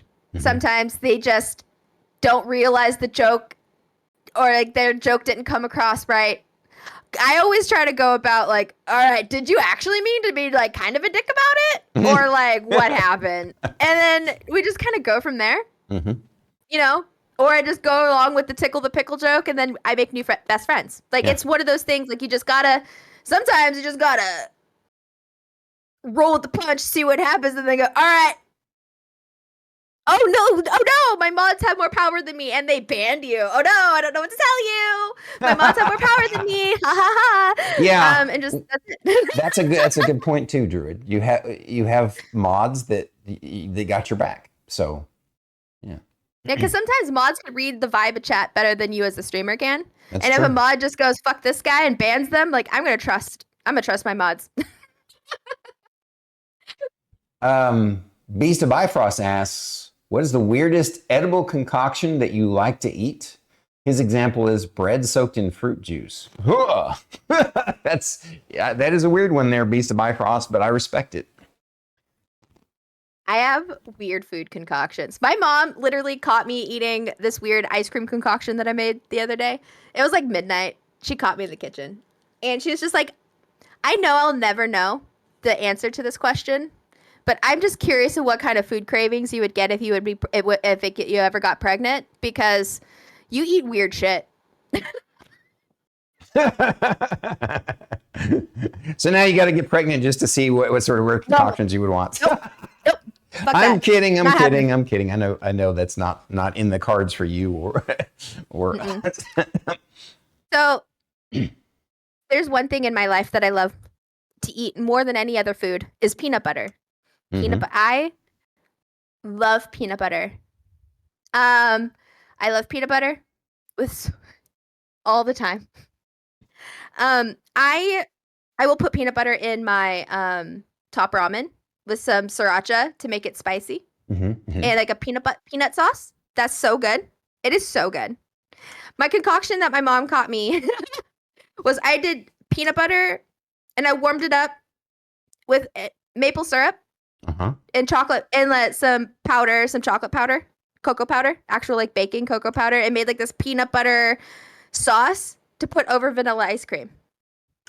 That's all I did. Seem that weird, Drew. That seems delicious. But it did get chunky and it looked weird. Okay, all right. It didn't blend and mix well. It looked weird more than anything. But I do have like weird food concoctions. I can't really think of anything. Cottage cheese and peanut butter blended. I would eat the shit out of that. That sounds so good. I hate cottage cheese, so I wouldn't even touch it with a 10-foot that's pole. That's why you would blend it, because a lot of people don't like the cottage cheese because of the texture. I don't like cottage cheese for the taste, so yeah. Oh, okay. So I have a couple that come to mind immediately that some people think are weird. I like ketchup on mashed potatoes. I don't always eat ketchup on my mashed potatoes. Like, I can have mashed potatoes plain, I can have them with gravy, but sometimes I feel like having ketchup on my mashed potatoes. If something, so the reason for that is, as a kid, for a while I had a stepfather for a brief period of time, and he occasionally, when my mom was working late or something, he would try and make food. And the way he did instant mashed potatoes, I don't know how he screwed it up every time, but it was just awful. And so the only way I could get used to eating it was to put ketchup on it, and so I got used to it. And then finally, another one that I do recently is the thing I call protein pudding, and it just drives Dagoth and Banana Tom up the wall when I say that because of the connotation. But it's actually delicious, but it sounds weird. You take protein powder. Usually I'll do vanilla protein powder, but you could do chocolate too. And then I mix peanut butter and a little bit of either some sort of milk or milk substitute. Not a lot, but enough that, and then a little bit of honey. And you just mix that up and stir that up. You can put stuff in it too, like if you want raisins or nuts or chocolate chips or something, but I usually just like that. And it looks like a thick kind of pudding. And it ends up being pretty tasty and healthy too. So I also put sriracha sauce on all of my food, basically. Ice cream? I would try it once. I believe it. It's my favorite. So I don't care. I'll put peanut butter on everything once. I'll put sriracha on everything once. Oh, Icy Squib's like, okay, hear me out. I'm really excited.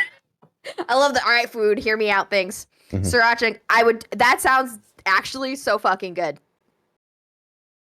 I'm not gonna lie. I would do it. My aunt used to put ketchup on her pancakes. You know what? I cast zero judgment, man.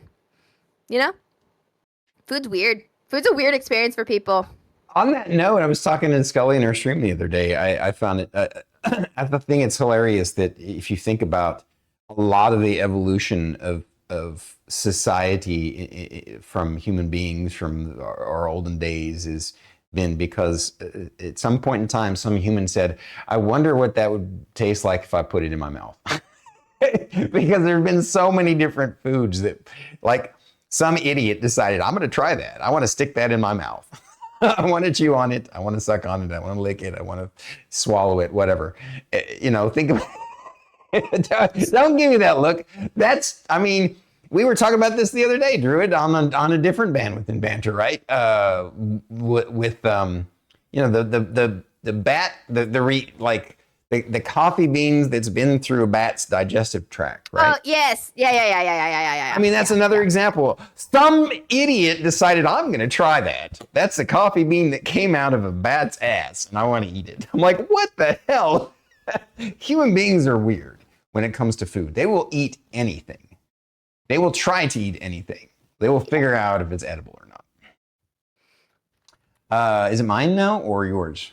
I don't know. Bismarck Rush asks, if you could be any mythical creature, what would you be and why? Oh, I like this one. We've had this one before, but I like it. So we'll do it again. Druid, you first. I would want to be a little fey creature, obviously. So I would be the one that goes into your house and just moves things a little bit just to be annoying. And then get mad at you if you don't leave me out butter and cream to snack on.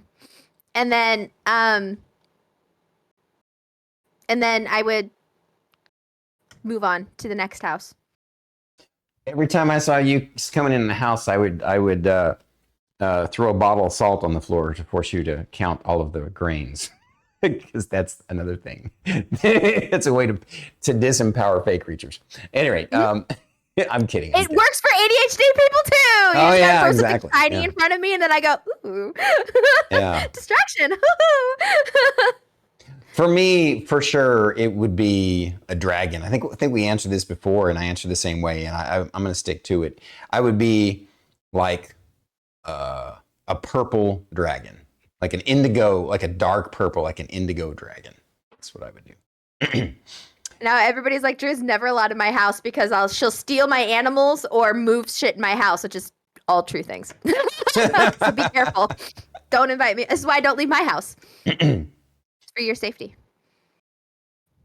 But yeah, I knew you were going to say purple dragon, though, Stormy. Lord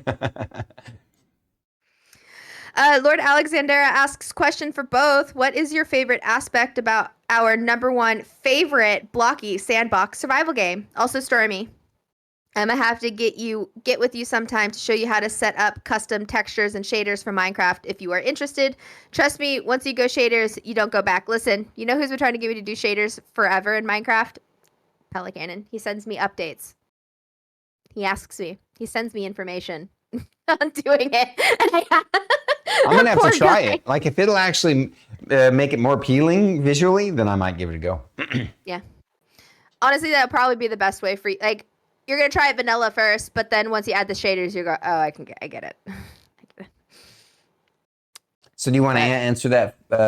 I guess I could go first. Favorite aspect about it? Honestly, I don't feel like I've gotten into it enough to answer that question yet.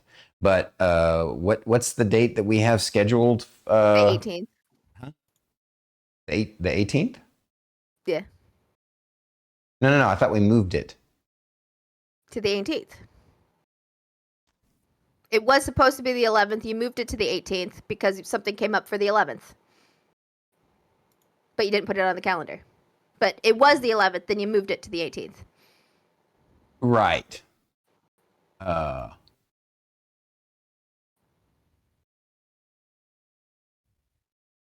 Okay.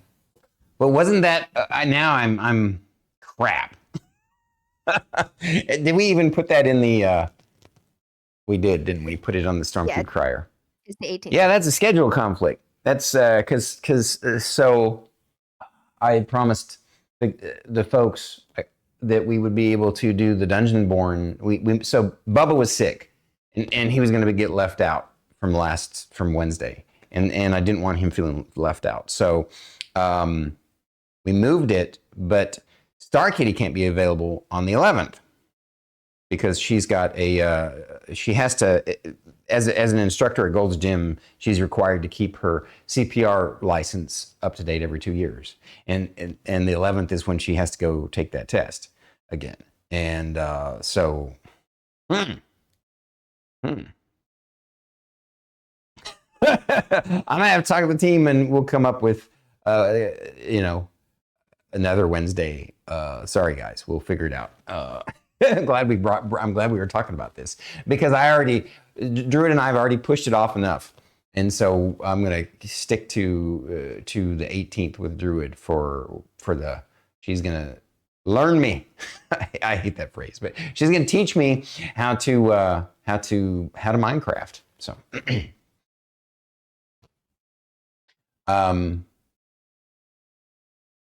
Iltacine asks, is it my turn?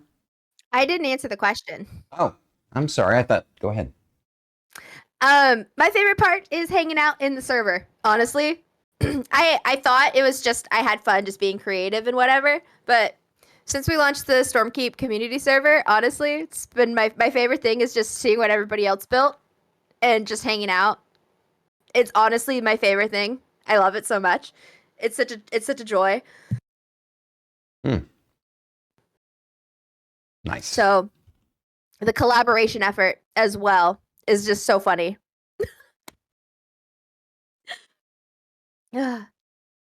So Alex wants to get us into shaders. We'll have to look into it even more, or at some point give it a go. All right. Iltacine asks, question, how often have scheduling conflicts come up with you all in Bandwidth and Banter? So that's funny. We were just talking about scheduling conflicts. So when it comes to Bandwidth and Banter, we've been very fortunate. There's only been like 2, maybe 3 times where we had a conflict with Bandwidth and Banter because somebody had to cancel. But we've been really fortunate that we were able to slot somebody else in. And usually it's been Never Tilted like twice. Shout out to Never Tilted, just being goated, ready to go. Shout out to Never Tilted. Mm-hmm. Shout out to my twin. I love you, twin. Mm-hmm. Don't forget, guys, if you go to chimeracollectibles.com and use the promo code StormKeep15, you get 15% off. Yep. On your purchase on special homemade, handmade dice that are beautiful. Look at me. Yeah, those are the only ones that I can think of for the main ones that come to mind. But we try and be understanding because IRL gets in the way. Yeah, we've been very fortunate that a lot of the folks that have come on, really were excited to be there, and so they found a way to make it happen. And or even for the ones who couldn't, it was for very big important reasons, and we understand that. 100%. And honestly, we've never really had anybody schedule over the top of each other because what we do is we take turns on who we reach out to, and then we wait until we get an answer, and then we move on. Yeah. And then so we're really good, even though we both are scheduling people. We don't schedule over the top. Right. Exactly. We've been really good about that. That's the key is. When we send out our invite, when we talk to folks for an invite to come on the show, we give them 3 dates and we wait till they respond to those 3 dates. So once they've locked in that date, then 2 of those dates plus another one are now available to the next person that we reach out to. So it really comes down to us trying to be as organized as possible. So. Yeah. And most people pick the closest date anyway. Yeah, that's true. So. And we like to give people the options. So, yeah. Don't be sorry, Brandon. We love you so much. Literally, do not apologize. Yeah. Don't. Yeah, you have no reason to apologize. You've been through a lot this year. You don't need to. Love you. We love you, and we'll have you on when or if you're ready.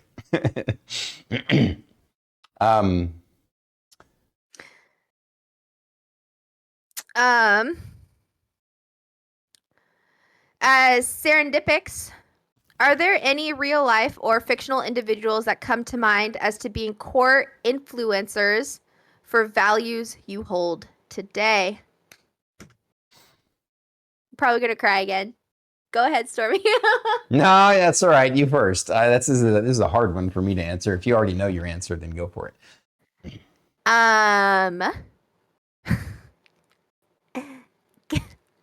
I'm going to talk about my Nana again. She's very open about this. So I'm not spilling the beans on anything. First off, okay? My Nana got sober at 74 years old. It's been 4 years and she has been sober. She's been going to AA regularly. Her and I, when I was living with her, it was earth-shattering for me to have the person that I look up to in my life. I didn't realize how bad it was. And so it was like shattering to my esteem and to everything. But like now she's in recovery. Her and I have rekindled and reconnected. Seeing the strength to do that is fucking insane, dude. And I am so proud of her. And it's one of those things where like her story makes me think like it's never too late to like grow and change and become better and to make amends and recognize that you're human, because we're all taught the things that we know. And so my Nana is like my biggest influence for that. And I love her so much. And I will continue to say that to the day I die, because she's not allowed to either. She's another one that gets kidnapped by aliens. That's going to be my cope. And yeah, so I'm so proud of her. Also, sorry, I'm going to just throw this in. Random big thing is I do plan on hopefully interviewing her one day in 2025. So look out for that. There will be a lot of tears. But my Nana's my number one major remarkable influence. And she also taught me when I was little. She was the one that taught me that it was okay to be weird and goofy.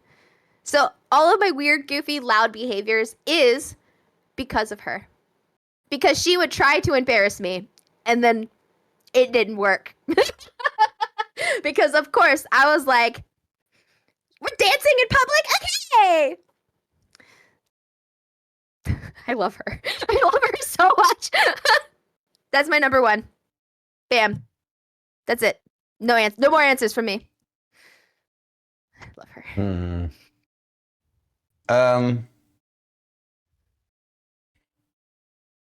Trying to think. I mean, I've read a lot of books, and there's been lots of interesting thoughts and philosophies out there.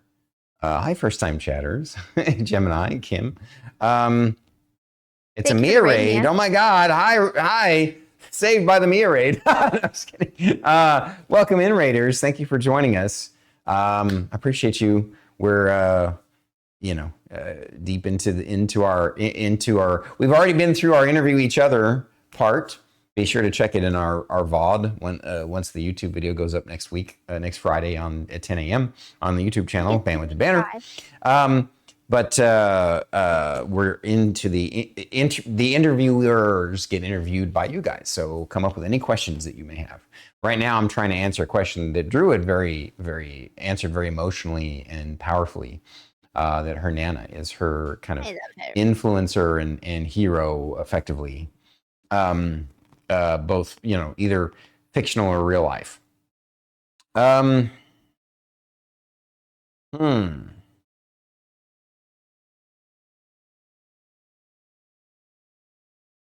mean, that's like, I've had lots of books that I've read that influenced me. And so I could argue that, anyone from Mark Twain to P.D. Ouspensky influenced me, right? But as far as if I had to choose I don't know. That's a tough one. It really is. I can't think of one off the top of my head. I guess maybe it's because of my philosophy in life. I try and be my own hero. I don't mean in a vain kind of way. I try and be the best version of myself that I can. I fail all the time. I flop on my face all the time, but I strive. And so I want to be the kind of person that would, inspire myself. So if I can inspire others, then that's kind of a good gauge that I'm on the right track some of the time. So,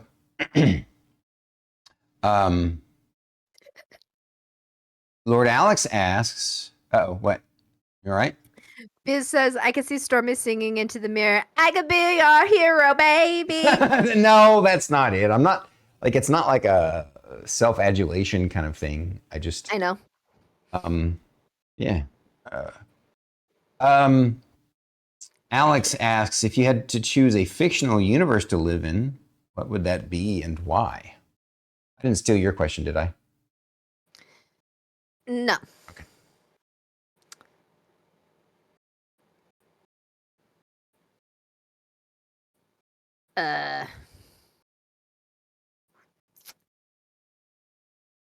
Stardew Valley? Interesting. That's the first one that came to mind. No. Well, The first one that came to mind was Skyrim, and I'm like, I don't want to deal with dragons. I don't want to do that. I'd rather just be a farmer in Stardew Valley. what about Owls in the Mist? No. No? Why? Mm-mm. Because Fern is not there.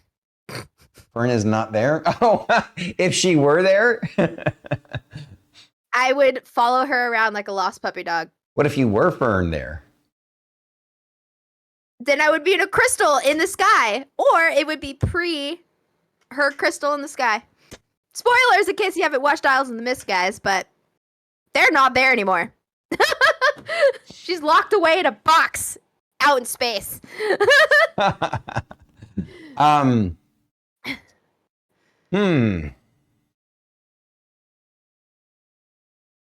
fictional universe to live in, what would it be and why? Man, there's so many that come to mind. I think it'd be fun to, I don't know, it'd be fun to be Tom Sawyer. But there was just there was slavery and racism then, so fuck that. Even though Tom Sawyer ended up being a hero to people that needed a hero. That's not, man, fictional universe.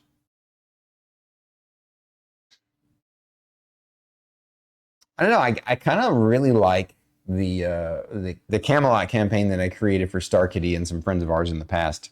The way I crafted the world, it was would be a fun, neat place to live in.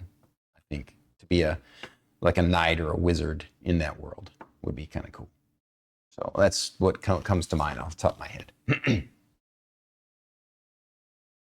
Mr. Hildebrand asks, so on a scale of 1 to 10, how many feelings have we had today? A lot. I've had about 8 on the scale. Not full-blown sobbing, but I definitely am struggling because I cried multiple times this stream. Because I made the decision that I am going to be like pretty vulnerable today because these are vulnerable questions. So I cried a lot, and now I have big feelings. Woo. I'd give it about a 7.5. So I'm close to her level. Yep.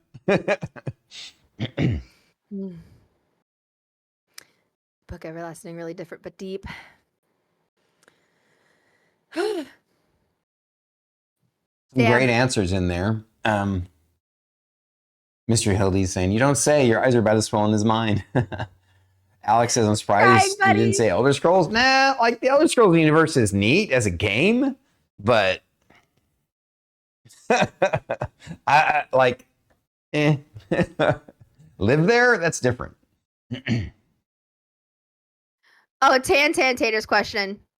Ooh, that's good. That's juicy. What would you tell the episode 1 B&B Stormy and Druid? Technically, our first episode was the Wizard of the Coast debacle. Right. That was technically the first episode of Bandwidth and Banter. Yeah. But our first interview was Banana Tom. ET. Yeah. Yeah. Hmm. Um,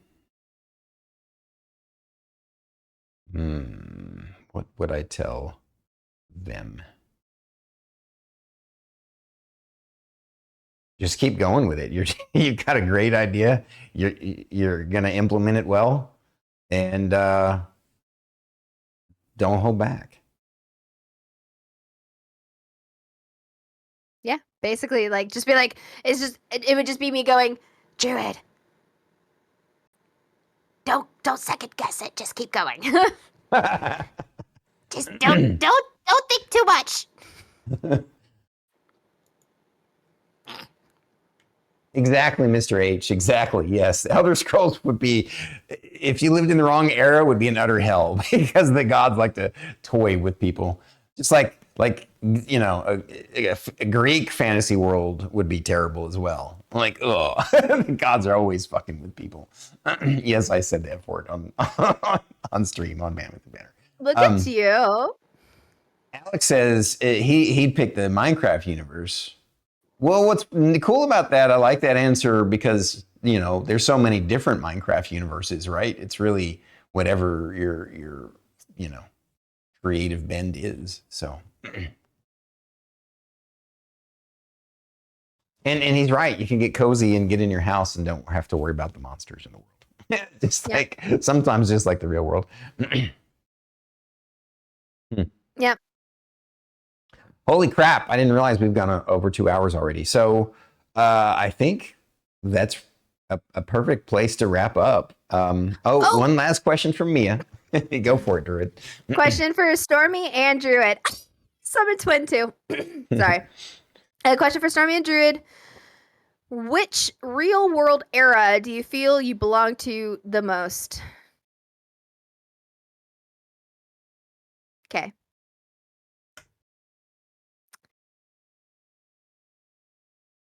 There's this line from a song by Rabbitology.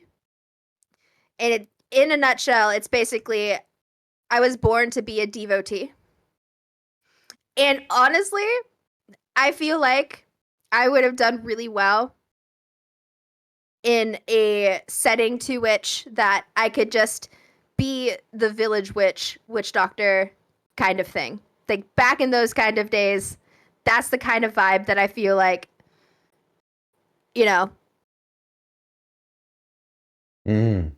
because like I do have that, like, that's me in a nutshell, is like, because I'm not religious, that now gets poured into the community and my friends and the people around me.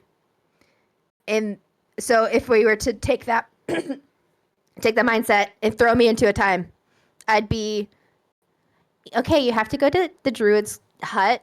She is a little weird, but she will fix you up, and she won't charge you. Just bring her some bread. She'll be fine. I know it's after dark, but I know she's awake. So whatever time era that is, that's me. That suits you. I think that's wonderful. I can definitely see you living in this cozy little cottage. You have your chickens out back and your garden of herbs, right? Chickens. Yeah. and yep, you would be taking care of the villagers. Yep, that'd be amazing. My answer would be, probably somewhere in the 24th or 25th century, in a future where we've solved energy and we've solved consumption, and basically it's a digital techno utopia, and that transcended our biology. And the quantum singularity has occurred, and I want to see that. I would love to see that. No, beyond Star Trek, I feel like we're gonna accelerate past Star Trek in a short period of time, faster than like, we're gonna be able to do things that you don't even see in Star Trek before the years that would be Star Trek. Because if you think about the writer, Gene Roddenberry's vision of Star Trek, back in the late 60s, he was limited by the science and science fiction of the time and the knowledge of science at the time. And but the thing about technology is that it grows exponentially. It evolves exponentially. And so it's so much faster. Look at how fast artificial intelligence is evolving now. I mean, it's going to disrupt a lot of things. But I think in the long run, it will help humans be more creative. At first, there will be some blips that will hurt creativity. At first, there will be, hiccups along the way. But I think the future is bright for the amount of kind of freedom that humans will have to be and do whatever they want. It'll be like a techno magical age. And that's a great place to stop. I couldn't handle any time period that made me wear a corset. Yeah, I'm with you on that. I definitely wouldn't want to wear a corset. The thing is, I have worn corsets. I've owned corset. I own a corset somewhere. Not future cosplay idea. It's a full one. And the V goes into, like, when you're sitting, it digs into your leg. I wiggle too much I love the aesthetic, but I can't wear it because I wiggle too much. I need freedom of movement. Well, it would have to be one where you're not sitting, like maybe a cooking stream in it. Ew. I'm kidding. I'm not a big fan of those things. I don't know why you own one. You should just give it away. It was given to me. It was a hand-me-down. I didn't pay money for it. Most of the things I own are hand-me-downs. Also, fun fact, I hate buying clothes. I hate it. That's interesting. Okay, I guess it's sad, but it's time to wrap up our 100th episode, Druid. Can you believe this? Yeah, it's crazy. Next week, we have on the show... Well-bred grapefruit. Heck yeah. Well-bred grapefruit. Can't wait to have him on the show. It's going to be amazing. Here's to 100 more. Thank you. I agree, Mr. H. 2 p.m. Central Standard Time. Yes, 2 p.m. Central Standard Time. You guys have been amazing, and thank you for showing up. Thank you for the raid. We love you. So let's do our wrap up, shall we? Thank you for coming to the show. Please drop a like, subscribe, and comment down below. And if you're listening to the podcast, please rate and review the episode. We are Bandwidth and Banter. Thank you. And good night. Good night, guys.